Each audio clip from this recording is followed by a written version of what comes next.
You may have noticed, if this isn't the first contact you've had with me, this video, that I use the word soul a lot in my work. My podcast and app and new publishing platform, they're all called Caffeine for the Soul, which is, to my mind, just a metaphor for waking up that deepest part of themselves. My first book was going to be called Soul Path, till I was told by the publisher that that sounds too spiritual, and it makes me laugh looking back on it now, but okay.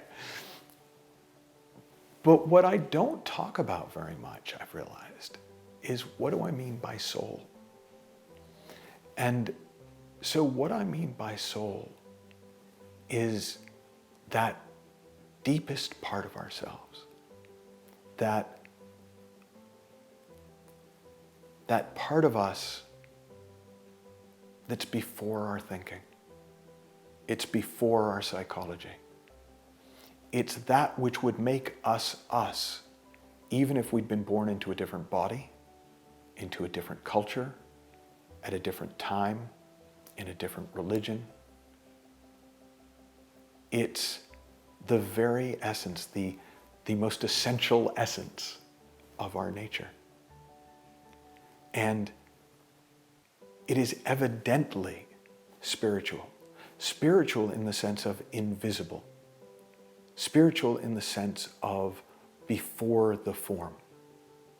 So when we call it a soul, it sounds like a thing.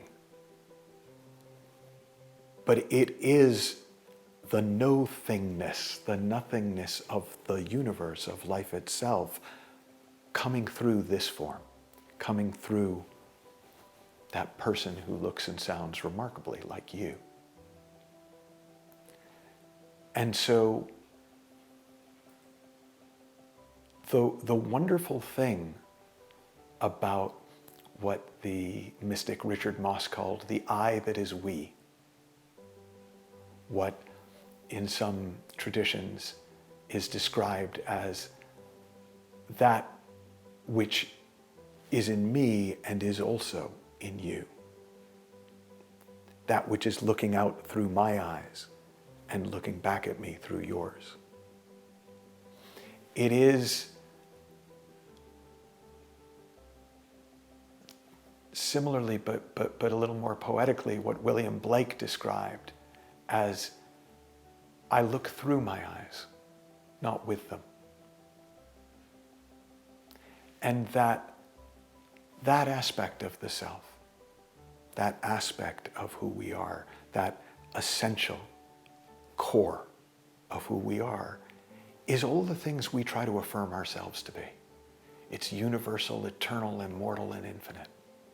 It is full of love and grace. It is worthy of all the best that life has to offer.